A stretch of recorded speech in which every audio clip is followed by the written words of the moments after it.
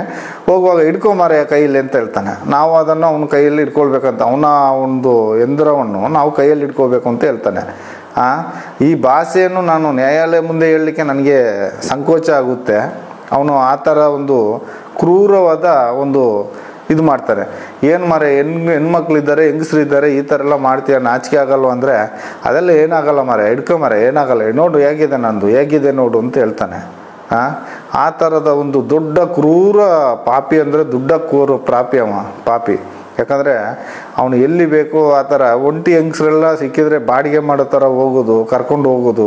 ಕೆಲವೊಂದು ಯಾತ್ರಿಕರು ಬರ್ತಾರೆ, ಒಂಟಿ ಮಹಿಳೆಯರು, ಅವ್ರ ಊರಿನಲ್ಲೆಲ್ಲ ಪಾಪ ಅವ್ರಿಗೇನೋ ಕಷ್ಟ ಸಮಸ್ಯೆ ಪರಿಹಾರ ಇರದೇ ಇರುತ್ತೆ, ಬರ್ತಾರೆ ದೇವ್ರ ಸನ್ನಿಧಾನದಲ್ಲಿ ಏನಾದರೂ ಒಂಚೂರು ಬೇಡ್ಕೊಂಡು ಹೋಗೋಣ ಅಂತ, ಅಂಥವ್ರನ್ನೇ ಟಾರ್ಗೆಟ್ ಮಾಡೋದು ಇವನ ಕೆಲಸ.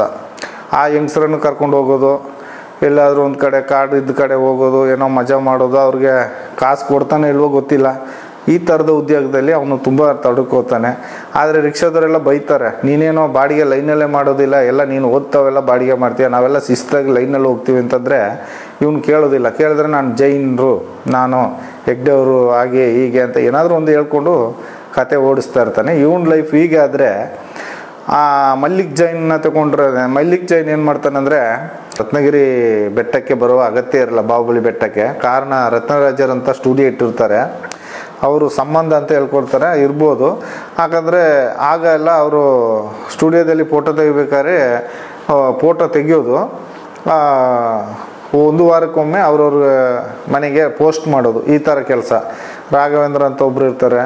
ಮೊದಲು ಜಗದೀಶ್ ಜೈನ್ ಇದ್ದರು, ಅವ್ರು ನಿಂತರು. ಅದರ ನಂತರ ರಾಘವೇಂದ್ರ ನಂತರ ಇವ್ರು ಇರ್ತಾರೆ. ಯಾರು ಹೇಳಿ, ಮಲ್ಲಿಕ್ ಜೈನು, ಇವರೆಲ್ಲ ಬಂದು ಫ್ರೆಂಡ್ಶಿಪ್ ಹಂಗೆ ಫೋಟೋ ತೆಗೆಯೋದು ಮಾಡೋದು, ಅವ್ರಿಗೊಂದು ಹೆಲ್ಪ್ ಥರ ಸ್ಟುಡಿಯೋದಲ್ಲಿ ಮಾಡ್ತಾ ಇರ್ತಾರೆ.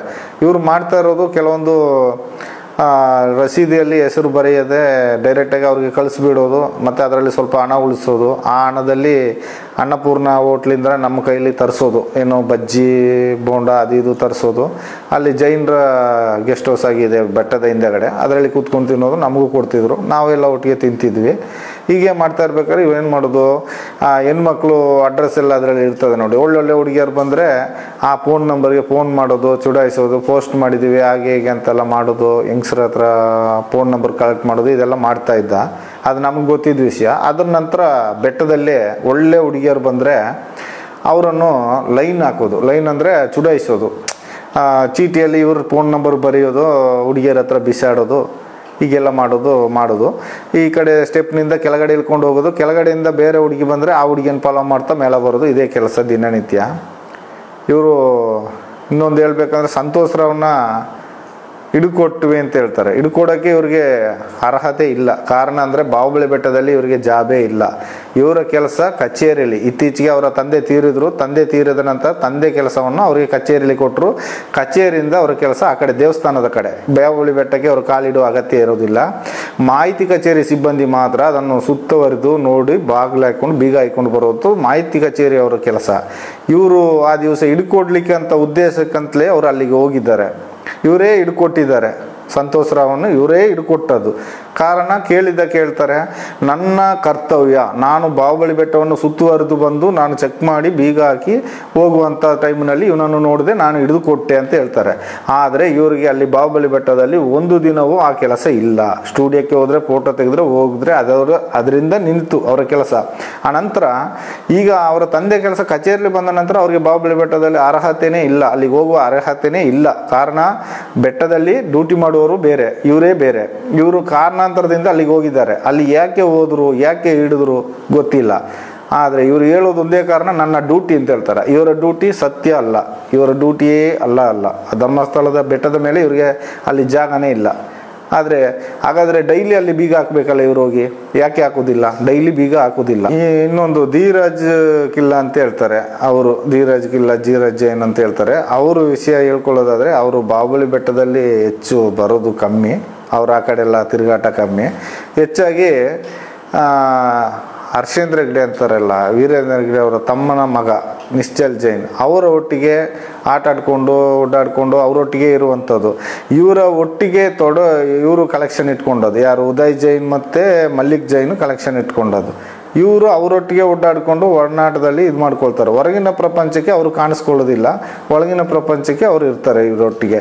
ಇವ್ರ ನಡವಳಿಕೆ ಈ ಥರ ಹೋಗುತ್ತಾ ಇರುತ್ತೆ. ಈ ಹಿಂದೆ ಅದು ಮೊದಲೇ ಚಿನ್ನಯ್ಯ ಅಂತ ಒಬ್ಬರು ಇದ್ದರು, ಹರ್ಷೇಂದ್ರ ಗೇಟ್ ಕೀಪರು. ಅವರು ಕಾರಣಾಂತರದಿಂದ ಕೆಲಸದಿಂದ ನಿಂತ್ಕೊಂಡ್ರು. ಅವ್ರು ನಿಂತದಕ್ಕೆ ಕೊಡುಗೆಯಾಗಿ 10,000 ಅಮೌಂಟನ್ನು ಹರ್ಷೇಂದ್ರ ಕುಮಾರ್ ಹೆಗ್ಡೆ ಅವರು ತಮ್ಮ ತಗೊಂಡೋಗಿ ಕೊಟ್ಟಿರ್ತಾರೆ. ಯಾಕಂದರೆ ಇಷ್ಟು ವರ್ಷ ನನಗೆ ಗೇಟ್ ಕೀಪರಾಗಿ ನಿಯತ್ತಾಗಿ ಕೆಲಸ ಮಾಡಿರ್ತೀಯ, ನಿರ್ವಹಿರ್ತೀಯ, ಇದು ನನ್ನ ಪ್ರೀತಿಯಿಂದ ಕೊಡುವಂಥ ಕೊಡುಗೆ ಅಂತ ಹೇಳಿ ಒಂದು 10,000 ಕೊಟ್ಟು ಅವರನ್ನು ರಿಟೈರ್ ಮಾಡ್ತಾರೆ. ಅದರ ನಂತರ ಅಲ್ಲಿಗೆ ಬರುವವನೇ ಪರಮೇಶ್ವರ ಅಂತ. ಪರಮೇಶ್ವರ ಬಂದು ಅವ್ನು ಗೇಟ್ ಕೀಪರ್ ಆಗಿರ್ತಾನೆ. ಇವರ ಹೆಗ್ಡೆ ಅವರ ತಮ್ಮನ ಗೇಟ್ ಕೀಪರ್ ಅಂದರೆ ಸಣ್ಣದನಿಗಳಿಗೆ ಒಂದು ಗೇಟ್ ಕೀಪರ್ ಆಗಿ ಇರ್ತಾನೆ. ಯಾಕಂದರೆ ಬಡ ಮಕ್ಕಳು ಹೆಂಗಸರು ಹೊರ ಜಗತ್ತಿನಿಂದ, ಈಗ ಅಂದರೆ ಬ್ಯಾಂಗ್ಳೂರು, ಮೈಸೂರು ಈ ಥರ ಎಲ್ಲ ಬೇರೆ ಕಡೆ ಹುಬ್ಳಿ ಧಾರವಾಡ ಎಲ್ಲ ಬರ್ತಾರೆ. ಕೆಲವರು ಸಮಸ್ಯೆ ಕಷ್ಟಗಳನ್ನ ಹೇಳ್ಕೊಳ್ಳೋಕ್ಕೆ ಒಂಟಿ ಹೆಂಗಸರುಗಳು ಬರ್ತಾರೆ ನೋಡಿ. ಆ ಹೆಂಗಸರನ್ನು ಇವನು ಟಾರ್ಗೆಟ್ ಮಾಡೋದು ಇವನು ಕೆಲಸ. ಹೆಗ್ಡೆಯವರ ತಮ್ಮನಲ್ಲಿ ಅಂದರೆ ಹರ್ಷೇಂದ್ರ ಹೆಗ್ಡೆಯವ್ರ ಹತ್ರ ಕಷ್ಟಗಳನ್ನ ಹೇಳ್ಕೊಳ್ಳುವಾಗ ಇವನ್ ನೋಟೇಟ್ ಮಾಡೋದು, ಹೊರಗೆ ಕರೆದು ಮಾತಾಡೋದು, ಏನು ಅವ್ರಿಗೆ ಗಂಡಂದಿರಿಲ್ಲ ಆ ಥರದ ಪರಿಸ್ಥಿತಿ ಎಲ್ಲ ನೋಡಿಕೊಂಡು ಒಂದು ಹೆಂಗಸನು, ನಾನು ಈ ಕಡೆ ಟಾಯ್ಲೆಟ್ ತೊಳಿತಾ ಇದ್ದೆ, ಜೆಂಟ್ಸ್ ಟಾಯ್ಲೆಟು, ಇವ ಲೇಡೀಸ್ ಟಾಯ್ಲೆಟ್ ಒಳಗಡೆಯಿಂದ ಬಂದ. ನಾನು ಹೊರಗಡೆ ಬಂದು ನೋಡು, ನೀನು ಯಾಕೆ ಅಲ್ಲಿ ಹೋದೆ ಅಂತ ಕೇಳುವಾಗ, ಇಲ್ಲ ಮಾರೆ ಬಲ್ಪ್ ಪೀಸ್ ಹೋಯ್ತು, ನಾನು ಬಲ್ಪ್ ಹಾಕ್ಲಿಕ್ಕೆ ಹೋದೆ ಅನ್ನ. ಬಲ್ಪ್ ಹಾಕ್ಲಿಕ್ಕೆ ಎಲೆಕ್ಟ್ರಿಷಿಯನ್ ಇದ್ದಾರೆ, ಇವನು ಯಾಕೆ ಲೇಡೀಸ್ ಟಾಯ್ಲೆಟಲ್ಲಿ ಹೋದ ಅಂತೇಳಿ ನನಗೆ ಡೌಟ್ ಬಂತು. ಅವ ಹೋದ ನಂತರ ಆ ಬಂದ ಹೆಂಗ್ಸನ್ನು ಹಿಡ್ಕೊಂಡೆ, ನಾನು ಬಿಡಲಿಲ್ಲ. ಯಾಕೆ ಅವ ಒಳಗೆ ಬಂದ, ಏನು ವಿಷಯ ಹೇಳಿ ನನ್ನ ಹತ್ರ ಹೇಳಿ, ಏನು ಹೆದರ್ಬೇಡಿ ಹೇಳಿ, ಅಣ್ಣನಾಗೆ ತಮ್ಮನಾಗೆ ತಿಳ್ಕೊಂಡು ಹೇಳಿ ಅಂತ ಹೇಳಿದೆ. ಆಗ ಆ ಹೆಂಗ್ಸ್ ಹೇಳಿದಂಥ ಮಾತು ನನಗೆ ಭಾರಿ ಸಂಕೋಚಕರವಾದ ವಿಷಯ ಆಯಿತು. ಕಾರಣ ಏನಂದರೆ, ಆ ಹೆಂಗ್ಸ್ ಹೇಳ್ತಲಾಗ ಕೈಯಲ್ಲಿ ಮಾಡಿಬಿಟ್ಟು ಹೋದ್ರಣ್ಣ, ಕೈಯಲ್ಲಿ ಮಾಡೋದು ಅಂತ ಹೇಳಿದ್ರು. ಅವಳ ಭಾಷೆ ನನಗೆ ಅರ್ಥ ಆಗಲಿಲ್ಲ. ಕೈಯಲ್ಲಿ ಮಾಡಿದ್ರು ಅಂತೆ, ಕೈಯಲ್ಲಿ ಮಾಡಿಬಿಟ್ಟು ಹೋಯ್ತಾ ಇದ್ದಾನಂತೆ ಅವನು ಕೈಯಲ್ಲಿ ಮಾಡಿಬಿಟ್ಟು ಹೋಯ್ತಾನಂತಂದರೆ ಅದು ಕೆಟ್ಟ ಅಪಾರ್ಥದ ಮಾತು. ಅದನ್ನು ನ್ಯಾಯಾಲಯ ಮುಂದೆ ನಾನು ಹೇಳ್ಕೊಳ್ಳೋಕೆ ಇಷ್ಟಪಡಲ್ಲ. ನ್ಯಾಯಾಧೀಶರಿಗೆ ಗೊತ್ತಾಗಬೇಕು, ನೀವೇ ತಿಳ್ಕೊತೀರಿ ಸ್ವಾಮಿ, ನೀವೇ ಇದಕ್ಕೆ ಉತ್ತರ ನೀಡಬೇಕು. ಯಾಕಂದರೆ ಆ ಥರ ಅವನು ಗೇಟ್ ಕೀಪರ್ ಆಗಿದ್ದಾನೆ. ಈಗ ಅವನ ಗೇಟ್ ಕೀಪರ್ ಉದ್ಯೋಗದಿಂದ ನಿವೃತ್ತಿ ಮಾಡಿದಾರೋ ಏನೋ, ಅವನಿಗೆ ಇಲ್ಲ ಅಲ್ಲಿಗ ಬೇರೊಬ್ಬರು ಸತೀಶ್ ಅಂತ ಈಗ ಗೇಟ್ ಕೀಪರ್ ಇದ್ದಾರೆ. ಯಾರಿಗೆ, ಹರ್ಷೇಂದ್ರ ಕುಮಾರ್ ಅವ್ರಿಗೆ. ಈಗ ಅವ ಪರಮೇಶ್ ಇಲ್ಲ ಅಲ್ಲಿ ಈ ಜಾಗದಲ್ಲಿ. ಪ್ರಕೃತಿ ಚಿಕಿತ್ಸಾಲಯ ಎದುರಿಗೆ 2 ಕ್ಯಾಮ್ರಾ ಇಟ್ಟಿರ್ತಾರೆ ದ್ವಾರದಲ್ಲಿ, 2 ಫೋಕಸ್ಸು. ಆಪೋಸಿಟಲ್ಲಿ ಬಸ್ ಸ್ಟಾಪ್ ಇರುತ್ತೆ. ಆ ಬಸ್ ಸ್ಟಾಪ್ನಲ್ಲಿ 2 ಸೈಡು ಕ್ಯಾಮ್ರಾ ಫಿಕ್ಸ್ ಮಾಡಿರ್ತಾರೆ. ಆ ಕ್ಯಾಮ್ರಾ ಮಣ್ಣ ಸಂಕದವರೆಗೂ ರೆಕಾರ್ಡ್ ಆಗುತ್ತಾ ಇರುತ್ತೆ. ಯಾಕಂದರೆ ನಾವಲ್ಲಿ ಕೆಲಸ ಮಾಡುವಾಗ, ಗೂಡಿಸುವಾಗ, ಬೆಂಕಿ ಕೊಡುವಾಗ, ಸುಣ್ಣ ಹೊಡೆಯೋದಿದ್ರೆ, ಏನೇ ಕೆಲಸ ಮಾಡಿದ್ರು ಅಲ್ಲಿಂದಲೇ ನೇತ್ರಾವತಿ ಸ್ನಾನ ಘಟಕದ ಆಫೀಸಿನಲ್ಲಿ ಟಿ ವಿಯಲ್ಲಿ ನೋಡ್ಬೋದು. ಆ ರೀತಿ ಒಂದು ಇದಿರುತ್ತೆ. ಮತ್ತು ಈ ಕಡೆ ತಗೊಂಡ್ರೆ ಆ ಟರ್ನ್ವರೆಗೂ ರೆಕಾರ್ಡ್ ಆಗುತ್ತಾ ಇರುತ್ತೆ ಆ ಬಸ್ ಸ್ಟ್ಯಾಂಡಲ್ಲಿ ಇದ್ದದ್ದು. ಆ ಬಸ್ ಸ್ಟ್ಯಾಂಡಲ್ಲಿದ್ದ ಕ್ಯಾಮರಾ, 2 ಕ್ಯಾಮರಾವನ್ನು ಈ ಕೇಸಿನಲ್ಲಿ ಇದನ್ನು ಫುಲ್ ಬಸ್ ಸ್ಟ್ಯಾಂಡನ್ನೇ ಕಾಣದೆ ಮಾಯ ಮಾಡಿಬಿಟ್ಟಿದ್ದಾರೆ. ಬಸ್ ಸ್ಟ್ಯಾಂಡೇ ಇಲ್ಲ. ಬಸ್ ಸ್ಟ್ಯಾಂಡು ಅಷ್ಟು ಚಂದದ ಬಸ್ ಸ್ಟ್ಯಾಂಡು ಕ್ಯಾಮ್ರಾ ಸಮೇತ ಇದ್ದದನ್ನು ಆ ಬಸ್ ಸ್ಟ್ಯಾಂಡನ್ನು ತೆಗೆದುಬಿಟ್ಟಿದ್ದಾರೆ. ಈಗ ಬಸ್ ಸ್ಟ್ಯಾಂಡೇ ಇಲ್ಲ ಅಲ್ಲಿ. ಅಷ್ಟು ಸ್ವಚ್ಛತೆ ಇದ್ದ ರೋಡನ್ನು ಹಾಗೆ ಮಾಡಿಬಿಟ್ಟಿದ್ದಾರೆ. ಅಷ್ಟು ಪ್ರಕೃತಿ ಚಿಕಿತ್ಸಾಲಯ ಹಿಂಬದಿ ಗೇಟಲ್ಲಿ ಆ ಕಡೆಯಿಂದ ಬಂದರೆ, ಜೋಡಿಸ್ತಾನ ಮಾರ್ಗದಿಂದ ಆಚೆ ಬದಿಯಿಂದ ಬಂದರೆ ಬ್ಯಾಕ್ ಗೇಟ್ ಹಿಂದೆಗಡೆ ಒಂದು ಗೇಟ್ ಇದೆ. ಅದರಲ್ಲಿ ಕೆಲಸದವರು, ಮಹಿಳೆಯರೆಲ್ಲ ಅದರಲ್ಲಿ ಓಡಾಟ ಇತ್ತು. ಹೆಂಗಸರೆಲ್ಲ ಬಂದರೆ ಆ ಗೇಟ್ನಿಂದ ಬಂದು ಪ್ರಗತಿ ಚಿಕಿತ್ಸಾಲಯಲ್ಲಿ ಕೆಲಸ ಮಾಡ್ತಾಯಿದ್ರು.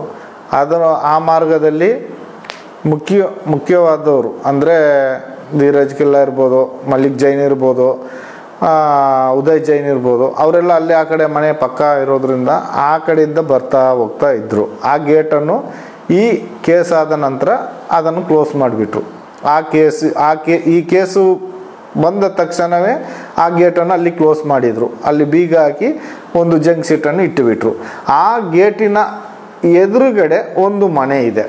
ಆ ಮನೆಯಲ್ಲಿ ವಾಸ ಇದ್ದರು, ಒಂದು ಕುಟುಂಬ ವಾಸ ಇತ್ತು. ವಾಸ ಇರಬೇಕಾದ್ರೆ ಆ ಕುಟುಂಬದ ಯಜಮಾನ ಅವನು ತೀರ್ಕೊಂಡ. ಅವನನ್ನು ಆ ಮನೆ ಬದಿಯಲ್ಲೇ ನಮ್ಮನ್ನು ಸುಟ್ಟಾಕಿಸಿದರು. ಕಟ್ಟಿಗೆಯನ್ನು ತಗೊಂಡೋಗಿ ಇಟ್ಟು ಅವನನ್ನು ನಾವೇ ಸುಟ್ಟಾಕಿದ್ವಿ. ಧರ್ಮಸ್ಥಳದಿಂದ ಟ್ರ್ಯಾಕ್ಟರ್ನಲ್ಲಿ ಕಟ್ಟಿಗೆ ತಗೊಂಡೋಗಿ ಕಟ್ಟಿಗೆಯನ್ನು ಇಟ್ಟು ನಾವು ಸುಟ್ಟಾಕಿದ್ವಿ. ಕಾರಣ ಆ ಜಾಗ ಧರ್ಮಸ್ಥಳಕ್ಕೆ ಬೇಕು, ಅದಕ್ಕಾಗಿ ಅವನನ್ನು ಅಲ್ಲಿ ಸುಟ್ಟಾಕಿದ್ರು. ಅದರ ನಂತರ ಅದರ ಮುಂಚೆನೇ ಅಲ್ಲಿದ್ದ ಜಾಗವನ್ನು ಅವರಿಗೆ ವಶೀಕರಣ ಮಾಡಿಕೊಂಡಿದ್ದಾರೆ. ಇದು ನನಗೆ ಗೊತ್ತಿದ್ದ ಮಾಹಿತಿ.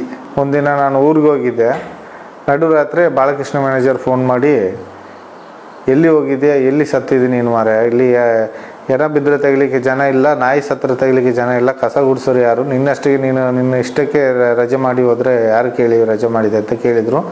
ಕೇಳುವಾಗ ನಾನು ಬಾಲಕೃಷ್ಣ ಮ್ಯಾನೇಜರ್ ಹತ್ರ ಹೇಳಿದೆ, ಚಂದ್ರಶೇಖರ್ ಭಟ್ರ ಹತ್ರ ಕೇಳಿದ್ದೀನಿ ಸರ್ ಅಂತ. ಕೂಡಲೇ ಅವರು ನನಗೆ ಫೋನ್ ಮಾಡಿದರು, ನೀ ಬೇಗ ಬರೋದಾದರೆ ಬಂದು ಕೆಲಸಕ್ಕೆ ಸೇರು, ಇಲ್ಲಾಂದರೆ ನಿನ್ನ ಮನೆಗೆ ರೂಮ್ಗೆ ಬೀಗ ಹಾಕ್ತಾರೆ, ನಿನಗೆ ಕೆಲಸ ಇಲ್ಲ, ಎಲ್ಲ ಬೈತಾರೆ, ಬೇಗ ಬಾ ಅಂತ ಹೇಳಿದರು. ನಾನು ಆ ಕೂಡಲೇ ಹೊರಟು ಬಂದೆ. ಬರಬೇಕಾದ್ರೆ ಒಂದು 10 ಗಂಟೆ ಸಮಯ ಇರಬೇಕು ಬೆಳಿಗ್ಗೆ. ಅಷ್ಟೊತ್ತಿಗೆ ಒಂದು 2-3 ವ್ಯಾನ್ 4-5 ವ್ಯಾನ್ ಬಂತು. ವ್ಯಾನ್ನಲ್ಲಿ ನಾಯಿ ಎಲ್ಲ ಕರ್ಕೊಂಡು ಬಂದರು. ಕರ್ಕೊಂಡು ಬರುವಾಗ ಅಲ್ಲಿ ಏನ ಇದೆ ಅಂತ ಗೊತ್ತಾಯಿತು. ಹೋದೆ. ಅಷ್ಟಾಗುವಾಗ ನನಗೆ ಗೊತ್ತಾಯಿತು ಅದು ಸೌಜನ್ಯನ ಶವ ಅಂತ ಮತ್ತೆ ಗೊತ್ತಾಯಿತು. ಇವಾಗ ಬಂದವರು ಮಂಗಳೂರಿಂದ ಪೊಲೀಸ್ನವರು ಯಾರು ಬಂದರು ಕಾರ್ನಲ್ಲಿ, ಇವರೆಲ್ಲ ಯಾರು ಡೆಡ್ ಬಾಡಿ ಇದ್ದ ಜಾಗಕ್ಕೆ ಹೋಗಲಿಲ್ಲ. ಬೆಳ್ತಂಗಡಿ ಪೊಲೀಸು, ಧರ್ಮಸ್ಥಳ ಪೊಲೀಸು ಮಾತ್ರ ಡೆಡ್ ಬಾಡಿ ಹತ್ರ ನಿಂತರು. ಅಲ್ಲದೆ ಇವರೆಲ್ಲ ರೋಡ್ನಿಂದ ಹೊರಗಡೆ ನಿಂತ್ಕೊಂಡ್ರು. ಮತ್ತು ಅವರು ಏನು ಮಾಡಿದ್ರು, ಅರ್ಧ ಗಂಟೆ 1/4 ಗಂಟೆ ಕಾರ್ಯಾಚರಣೆ ಮಾಡಿ ಪೊಲೀಸ್ನವರು ನಾಯಿ ಕರ್ಕೊಂಡು ಹೊರಟರು. ಮತ್ತು ಡೆಡ್ ಬಾಡಿ ತಗೊಂಡು ಹೋದರು. ಆನಂತರ ಗೊತ್ತಾಯಿತು ಡೆಡ್ ಬಾಡಿ ಸೌಜನ್ಯದು ಅಂತ. ಅದರ ನಂತರ ನೋಡಿದರೆ ಹಿಂದೆನೇ ಬಾಲಕೃಷ್ಣ ಪೂಜಾರಿ ಅಂತ ಇದ್ದಾರೆ, ಅವರು ಸೌಜನ್ಯನ ತಾಯಿಯನ್ನು ಕರ್ಕೊಂಡೋಗಿ ಬೆನಕ ಹಾಸ್ಪಿಟ್ಲಲ್ಲಿ ಕೂಡಿ ಹಾಕಿದರು. ಇವಳು ಅಸ್ವಸ್ಥಲಾಗಿದ್ದಾಳೆ, ಮಾನಸಿಕ ಆಗಿದ್ದಾಳೆ, ಇವಳನ್ನು ಯಾವುದೇ ಕಾರಣಕ್ಕೂ ಹೊರಗೆ ಬಿಡಬೇಡಿ ಅಂತೇಳಿ ಅಲ್ಲಿ ಕೂಡಿ ಹಾಕಿದರು. ಅವ್ರ ತಂದೆಯನ್ನು ಸಾಕ್ಷಿ ಹೇಳಲಿಕ್ಕೆ ಅಂತೇಳಿ ಬೆಳ್ತಂಡಿ ಪೊಲೀಸ್ ಸ್ಟೇಷನ್ಗೆ ಕರ್ಕೊಂಡು ಹೋದರು. ಸರಿ, ಅದ್ರ ನಂತರ ಏನಾಯಿತು ನನಗೆ ಗೊತ್ತಾಗಲಿಲ್ಲ. ನಾನು ಇಲ್ಲಿ ಕೆಲಸ ಮಾಡಿ ನನ್ನಷ್ಟಕ್ಕೆ ಕೆಲಸ ಎಲ್ಲ ಮುಗಿಸಿ ಒಂದು 11 ಗಂಟೆ ಆಗುವಾಗ ನಾವು ಹೋಗಿ ನೋಡಿ ಬರುವಪ್ಪ, ನಮ್ಮೂರ ಹೆಣ್ಣು ಮಕ್ಕಳು ಹೇಗೆ ಏನು ಅಂತ ನೋಡುವಂತ ಹೋಗುವಾಗ ಅಲ್ಲಿ ರಸ್ತೆಯಲ್ಲಿ ಬೆದರು ಬೊಂಬೆಲ್ಲ ಇಟ್ಟು ಬ್ಯಾರ್ಲು ಇದೆಲ್ಲ ಡ್ರಮ್ ಎಲ್ಲ ಇಟ್ಟಿದ್ರು. ಯಾವುದೇ ಹೆಣ ಹೋದ್ರು ಆ ಥರ ಇಡೋದಿಲ್ಲ.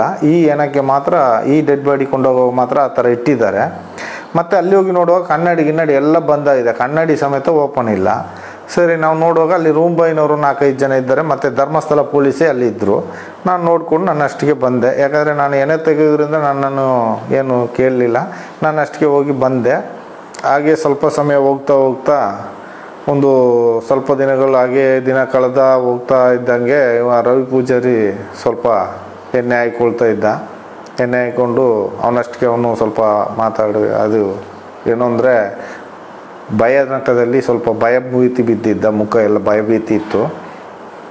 ಆ ಟೈಮ್ಗೆ ನಾನು ಕೇಳಿದೆ, ಯಾಕೆ ಮರೆ ಈ ಥರ ಇದೆಯಾ, ಎಣ್ಣೆ ಹಾಕ್ಕೊಂಡು ಈ ಥರ ತಿರುಗ್ತೀಯ ಅಂತ. ಅಲ್ಲಿ ನೆಸ್ಕಾಫಿ ಅಂಗಡಿಯವರು ಇದ್ದರು. ಅವ್ರ ಹತ್ರ ಒಂದು 2-3 ಸಾವಿರ ರೂಪಾಯಿ ದುಡ್ಡು ಇವನು ಸಾಲ ಕೊಟ್ಟಿದೆ ಅಂತ ಅವನೇ ಹೇಳಿದ ನನ್ನ ಹತ್ರ. ಮತ್ತು ಮನೆಯಲ್ಲಿ ಒಂದು 8,000 ದುಡ್ಡು ಕೊಟ್ಟು ಬಂದಿದ್ದೇನೆ ಅಂತ ಹೇಳ್ದ. ಇಷ್ಟು ದುಡ್ಡು ಎಲ್ಲಿಂದ ಬಂತು ಮಾರೆ ಅಂತ ನಾನು ಕೇಳಿದೆ. ನನಗೆ ಸಣ್ಣದನಿಗಳಿಗೆ ಕರೆದು ಕೊಟ್ಟರು ಮಾರೆ 25,000 ಅಂತ ಹೇಳ್ದ. ಮತ್ತು ಹೋಗಿ ಮಾರೆ, ಸಣ್ಣದನಿಗಳು ಮದುವೆ ಆದವ್ರಿಗೆ ಮಾತ್ರ ಸಾಲ ಕೊಡೋದು, ನಿನಗೆ ಮದುವೆ ಆಗಿಲ್ಲ, ನಿನಗೆ ಯಾಕೆ ಸಾಲ ಕೊಡ್ತಾರೆ ಅಂತ ಹೇಳುವಾಗ, ಹೋಗು ಮಾರೆ ನಿನಗೆ ಎಂತ ಗೊತ್ತು, ನಿನ್ನ ಕೆಲಸ ನೋಡು ಹೋಗು ಅಂತ ಹೇಳಿದ. ಮತ್ತು ಯಾಕೆ ಮಾರೆ ಇಷ್ಟು ಟೆನ್ಷನಲ್ಲಿದೆಯಾ, ಏನಾಯಿತು ಏಕೆ ಅಂತ ಹೇಳುವಾಗ ಭಯಭೀತನಾಗೆ ಇದ್ದ ಪಾಪ. ನನಗೆ ಅವ್ನು ನೋಡುವಾಗ ಬೇಜಾರಾಗ್ತಾಯಿತ್ತು. ಇಷ್ಟು ದಿವಸದಲ್ಲಿ ನಾನು ಆ ಥರ ಅವನ ಬೇಜಾರಿನಲ್ಲಿ ನಾನು ನೋಡಲಿಲ್ಲ. ಚಂದದಲ್ಲಿ ನಕ್ಕೊಂಡು ಖುಷಿಯಲ್ಲಿ ಇರ್ತಿದ್ದ, ಹಾಗೆ ದೆವ್ವ ಬಡ್ದಾಗೆ ಇದ್ದ. ಈಗ ಕೇಳುವಾಗ ಈ ಥರ ಹೇಳ್ದ, ನಿನಗೆ ವಿಷಯ ಅಂತ ಗೊತ್ತಿಲ್ಲ, ಹೋಗು ಮಾರೆ, ನಾನು ಹೇಳೋದಿಲ್ಲ, ನಿನಗೆ ಏನು ಗೊತ್ತು, ಹೋಗು ಮಾರೆ ಅಂತ ಹೇಳಿದ. ಹಾಗೆ ಏನು ನೋಡುವ ಕೇಳುವ ಅಂತ ಹೇಳುವಾಗ, ಈಗ ಸೌಜನ್ಯ ಹೇಗೆ ಸತ್ಲು ನಿನಗೆ ಗೊತ್ತಾ ಅಂತ ಕೇಳಿದ. ಕೇಳುವಾಗ, ಏನು ಮಾರೆ ಆಶ್ಚರ್ಯ, ನಿನ್ನ ಹೇಳೋದು ನಾನು ನಂಬಲಿಲ್ಲ ಮಾರೆ, ಹೋಗು ಮಾರೆ ಅಂತ ಹೇಳಿದೆ. ಹೋಗು ಅಂತ ಹೇಳಿದೆ. ಸರಿ ಹೇಳು ಮಾರೆ ಏನು ಅಂತ ಹೇಳುವಾಗ, ಈ ಥರ ಇದನ್ನು ಸಣ್ಣದನಿಗಳೇ ಮಾಡಿದ್ದು ಮಾರೆ, ನಿನಗೆ ವಿಷಯ ಗೊತ್ತಿಲ್ಲ, ನೀನು ಹೋಗು. ಅವತ್ತು ನಾನು ಫೋನ್ ಮಾಡುವಾಗ ಬಂದಿದ್ದರೆ ನಿನಗೆ ಗೊತ್ತಾಗ್ತಿತ್ತು, ನೀನು ಫೋನ್ ಮಾಡುವಾಗ ಬರಲಿಲ್ಲಲ್ಲ, ಆಗ ನಾನೆಲ್ಲ ಇದ್ದದು, ನನಗೆಲ್ಲ ಗೊತ್ತು, ನಿನ್ನ ಹತ್ರ ಹೇಳಲಿಕ್ಕೆ ಏನಿಲ್ಲ, ಹೋಗು ಮಾರೆ, ನೀ ಯಾರಿಗೆ ಹೇಳ್ಬೇಡ ಅಂತೇಳಿ ಇದು ಮಾಡಿಬಿಟ್ಟ. ಆನಂತರ ನಾನು ಸುಮ್ಮನೆ ಆದೆ. ಸರಿ, ಇದು ಈ ಥರ ಹೇಳಿದ್ದಾನೆ ಅಂತ ಕೇಳುವಾಗ ಮತ್ತೆ 25,000 ಅವರು ದನಿಗಳು ಕರೆದು ಕೊಟ್ಟಿದ್ದಾರಂತ ಅವನಿಗೆ ಸಾಲ. 25,000ದಲ್ಲಿ ಮನೆಯಲ್ಲಿ ಸ್ವಲ್ಪ ಹಣ ಕೊಟ್ಟು ರೇವತಿ ಹತ್ರ ಒಂದು 2,000-3,000 ಸಾಲ ಕೊಟ್ಟದ ಅವನೇ ಹೇಳಿದ ನನ್ನ ಹತ್ರ. ಮಾತ್ರ ಅವ್ರ ಹತ್ರ ಮಾತಾಡ್ಕೊಂಡಿದ್ದಾಗಲೇ ನನಗೆ ಈ ಮಾತು ಸತ್ಯ ಹೇಳಿದ ಅವನು. ಹೇಳಿದ ನಂತರ ನನಗೆ ಸ್ವಲ್ಪ ತುಂಬ ಫೀಲಿಂಗ್ ಆಯಿತು, ಭಾರಿ ಬೇಜಾರಾಯಿತು, ಈ ಥರ ಆಯ್ತೆ ಅಂತ. ಅಷ್ಟು ಚಿಂತನೆ ಮಾಡುವಾಗಲೇ ಅವನು ಮರುದಿವಸ ಹ್ಯಾಂಗಿಂಗ್ ಮಾಡಿಕೊಂಡ ಅಂತ ಸುದ್ದಿ ಹೇಳ್ತಾರೆ. ಹಾಗೆ ಹೇಳುವಾಗ ನನಗೆ ತುಂಬ ಬೇಸರ ಆಯಿತು. ಯಾಕಂದರೆ ಹ್ಯಾಂಗಿಂಗ್ ಮಾಡಿಕೊಂಡ ಅಂತ ಮರುದಿವಸ ಬೆಳಿಗ್ಗೆ ಹೇಳ್ತಾ ಇದ್ದಾರೆ. ಮರುದಿವಸ ಬೆಳಿಗ್ಗೆ ಹೋಗಿ ಇದೇ ಇಟರ್ನ್ ಹೋಟ್ಲಲ್ಲಿ ಹೋಗಿ ಬನ್ಸು ತಿಂದು ಕಾಫಿ ಕುಡಿದು ಟೀ ಕುಡಿದು ಬಂದಿದ್ದಾನೆ. ಬಂದು ಪೇಪರ್ ಓದಿ ಬಂದಿದ್ದಾನೆ ಅಂತ ಹೇಳ್ತಾರೆ. ಬಂದು ರೂಮಿಗೆ ಬಂದವ ಅವು ಗಂಜಿ ಊಟ ಸಹ ಮಾಡಿಲ್ಲ. ಆ ತಕ್ಷಣ ಬೆಳಗಿನ ಜಾವ 7-7:30 ಇರ್ಬೋದು. ಅಷ್ಟೊತ್ತಾಗುವಾಗ ಅವನನ್ನು ಹ್ಯಾಂಗಿಂಗ್ ಮಾಡಿಕೊಂಡು ಆಗ ನಾವು ಪರಕೆ ತಗೊಂಡು ಹೋಗ್ತಾ ಇದ್ದೀವಿ ಗುಡಿಸ್ಲಿಕ್ಕೆ. ನಮ್ಮನ್ನು ಸಮೇತ ಒಳಗೆ ಬಿಡಲಿಲ್ಲ ಅಂತ ಹೇಳಿದರು. ನಮ್ಮನ್ನು ಬಿಡಲಿಲ್ಲ ಅಂತ ಹೇಳುವಾಗಲೇ ನನಗೆ ತುಂಬ ಬೇಸರ ಆದ ಸಂಗತಿ ಅಂದರೆ ಅವತ್ತು ತುಂಬ ಬೇಸರ ಆಯಿತು. ಯಾಕಂದರೆ ನನ್ನೊಟ್ಟಿಗೆ ಇದ್ದವ ನನ್ನ ಫ್ರೆಂಡು ಒಂದು ನೋಡಲಿಕ್ಕೆ ಒಳಗೆ ಬಿಡಲಿಲ್ಲ. ಅಷ್ಟು ಪಕ್ಕ ಇಳಿಸಿ ಅವನನ್ನು ಇದು ಮಾಡಿದರು. ಹ್ಯಾಂಗಿಂಗು ಮಾಡಿದ್ದು ನನಗೆ 2 ಜನರ ಮೇಲೆ ಸಂಶಯ ಇದೆ. ಅದನ್ನು ನಾನು ಹೇಳಲಿಕ್ಕೆ ಇಷ್ಟಪಡೋದಿಲ್ಲ. ಯಾಕಂದರೆ ಅವರ ರೂಮ್ ಬಾಯ್ನವರೇ ಮಾಡಿದ್ದಾರೆ. ಯಾಕೆಂದರೆ ರಾಧಾಕೃಷ್ಣ ಇರ್ಬೋದು, ಯೋಗೇಶ ಇರ್ಬೋದು, ಇದ್ದರು ಆ ಟೈಮಿನಲ್ಲಿ. ಅವರೆಲ್ಲ ಬೈತಾ ಇದ್ರು ಅವನನ್ನು. ಯಾಕೆ ಅದನ್ನು ನಾನು ಫಾಲೋ ಮಾಡಿಕೊಂಡೇ ಇದ್ದೆ. ಯಾಕಂದರೆ ಇವರು ಯಾರೋ ಮಾಡಿ ಅವನನ್ನು ಇಷ್ಟು ಚಿಕ್ಕ ಕಂಬಿಯಲ್ಲಿ ಕಟ್ಟಾಕಿ ನ್ಯಾನಿಂಗ್ ಮಾಡಲಿಕ್ಕೆ ಸಾಧ್ಯನೇ ಇಲ್ಲ. ಅದನ್ನು ಪೊಲೀಸ್ ಬರೋ ಮುಂಚೆ ಇಳಿಸಿ ಸದ್ದೇ ಇಲ್ಲದೆ ಕೊಂಡೋಗಿ ಮನೆಗೆ ಇಟ್ಟು ಬಂದಿದ್ದಾರೆ.